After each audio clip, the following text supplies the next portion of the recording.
norit anekdotą? Nu, davai, šauk. Apie... Ne. Apie apie Petriuką. Davai, šauk. Nu, žiūrėk, karoči, rugsėjo 1. Atein Petriuks į klasę mokytoja, sako. Na, vaikai, turėsit išmokti eilėraštį.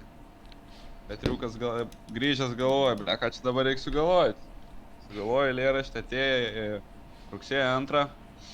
Komisija, viską žinot. Ir kviečia prie lentos. Nu, Antanukai, eik tu. Ne, eik tu, Marytė. Komisija sako, tai va, Petriukas kelia ranką.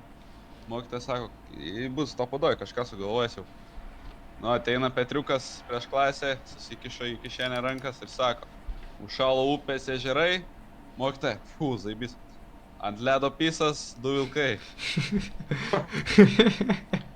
Mokytojas sako, Petriuk nepatogu, viskas į svečiai ir komisija. Sako, tai aiškis nepatogu, spinė šala. Ai, nesinai. Nu, karoči.